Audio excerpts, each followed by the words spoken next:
আমাদের সাথে আলোচনায় গণ অধিকার পরিষদের পক্ষ থেকে 5 সদস্যের প্রতিনিধি দল ছিলেন। আমাদের উচ্চতর পরিষদের সদস্য ফাতেমা তাসনিম, উচ্চতর পরিষদের সদস্য অ্যাডভোকেট নূরের শাহ সিদ্দিকী, যুগ্ম সাধারণ সম্পাদক হাসান আল মামুন এবং সাধারণ সম্পাদক রাশেদ খান এবং সভাপতি হিসেবে আমি ছিলাম। আমাদের আলোচনার মূলত আমরা দুটো বিষয় থেকে তাদের কাছ থেকে আমরা জানতে চেয়েছি, তারা সেইভাবে বলেছে। প্রথমত হচ্ছে যে রাষ্ট্র সংস্কারের প্রশ্নে সরকারের অবস্থানটা কি, কারণ জনগণ এবং ছাত্ররা গণ অভ্যুত্থান করেছে একটা নতুন রাষ্ট্র বিনির্মাণ করার জন্য।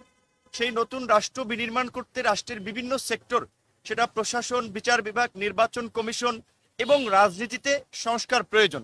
সেই ক্ষেত্রে সরকারের দৃঢ়তা কতটুকু, সরকার কি কারো চাপের মুখে তাদের লক্ষ্য উদ্দেশ্য কিংবা জনগণের প্রত্যাশা থেকে পিছিয়ে যাবে কিনা, নাকি তারা স্থিতিশীল থেকে তাদের লক্ষ্য উদ্দেশ্য অর্জনে এগিয়ে যাবে। যদি তাদের লক্ষ্য উদ্দেশ্যে তারা এগিয়ে যেতে চায় তাহলে তাদের জনগণের সমর্থন লাগবে, রাজনৈতিক দলগুলোর সমর্থন লাগবে। রাষ্ট্র পরিচালনা একটা রাজনীতি, অরাজনৈতিক ব্যক্তিদের নিয়ে শুধুমাত্র সরকার গঠন করে এই রাষ্ট্র সংস্কারের জন্য যে একটা নির্দিষ্ট সময়, সেটা কেউ বলছেন 1 বছর, কেউ বলছেন 6 মাস, কেউ বলছেন 1.5 বছর, কেউ বলছেন 3 বছর। এখন সময়টা যাই হোক না কেন, মোটামুটি 1 বছর প্লাস একটা সময় কিন্তু লাগবে। এই সময়টা যদি সরকার স্থিতিশীলভাবে কাজ করতে চায় তাহলে তাদের জন্য রাজনৈতিক সহযোগিতা অপরিহার্য। এজন্য আমরা প্রস্তাব করেছি যে বর্তমান এই 21 সদস্যের উপদেষ্টা পরিষদের কাঠামো বৃদ্ধি করা, মেজর পলিটিক্যাল পার্টিগুলো সহ গুরুত্বপূর্ণ অংশীজনদের সাথে আলোচনা সাপেক্ষে উপদেষ্টাদের সংখ্যা বাড়িয়ে সরকারের শক্তি বৃদ্ধি করা এবং সরকারকে স্থিতিশীল হয়ে কাজ করা জনগণের প্রত্যাশা পূরণে। দ্বিতীয়ত, চলমান ইস্যুতে যে সমস্ত বিষয়ে বিতর্ক সৃষ্টি হয়েছে বিভিন্ন নিয়োগকে কেন্দ্র করে, এবং এই নিয়োগগুলোতে যাদের সংশ্লিষ্টতা এসেছে তার কারণে সরকারেরও ভাবমূর্তি ক্ষুণ্ণ হচ্ছে। আমরা মনে করি যে প্রফেসর মোহাম্মদ ইউনূসের যে অবস্থান, তাতে বাংলাদেশের মতো থার্ড ওয়ার্ল্ড কান্ট্রির প্রেসিডেন্ট কিংবা প্রধানমন্ত্রীর চেয়ে অনেক উপরে আগেই তিনি চলে গিয়েছেন।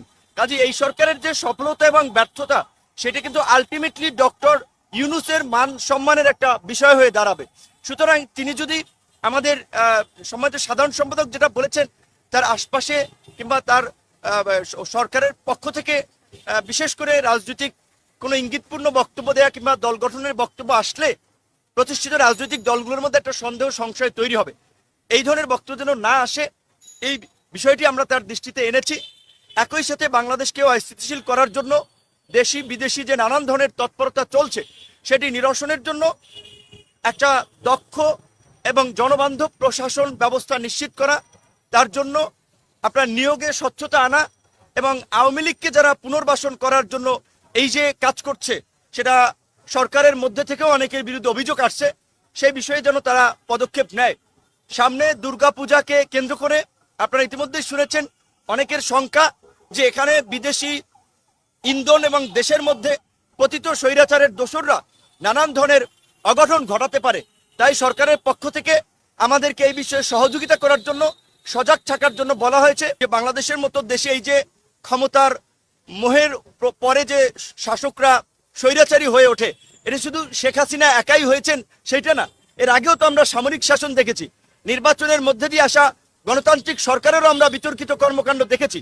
কাজী সংসদের মেয়াদকে কমিয়ে আনা যায় কিনা, বিশেষ করে 5 বছরের পরিবর্তে 4 বছর করা যায় কিনা, এই বিষয়ে আমরা প্রস্তাবনা রেখেছি। এবং আমরা অনেক আগে থেকে এই প্রস্তাবনা রেখে আসছি যে কোনো এক দলের সংসদে একটা আধিপত্য, এটা কার্যকর সংসদ তৈরি করে না। সেজন্য অবশ্যই সংখ্যানুপাতিক নির্বাচন এবং দ্বিকক্ষ বিশিষ্ট সংসদ। আশা করি সরকারের এই সংস্কার কমিশন সকলের আলোচনা মতামতকে মাথায় নিয়ে তারা জন আকাঙ্ক্ষাকে ধারণ করে আগামী রাষ্ট্র সংস্কারের পথে হাঁটবেন।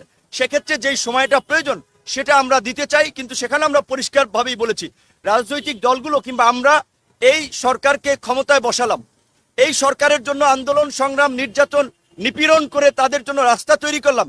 সেই সরকারের সাথে যদি আমাদের দূরত্ব তৈরি হয়, আমরা যদি মন খুলে কথা বলতে না পারি, তাহলে সম্পর্কের অবনতি হবে, যেটা আলটিমেটলি একটা অন্য পরিস্থিতি বয়ে আনতে পারে। সেজন্য আমরা বলেছি সকলের সাথে যেন সহজেই তাদের একটা যোগাযোগ স্থাপন হয় সরকারের সাথে, রাজনৈতিক দল সহ গুরুত্বপূর্ণ অংশীজনের, সেই বিষয়ে আমরা বলেছি। এবং আপনাদের সকলকে ধন্যবাদ জানাই। গণ অধিকার পরিষদই সর্বশেষ আজকের বৈঠকে অংশ নিয়েছে, এর আগেও বিভিন্ন দল অংশ নিয়েছে। আপনারা এতক্ষণ পর্যন্ত থাকার জন্য আপনাদেরকে অনেক ধন্যবাদ।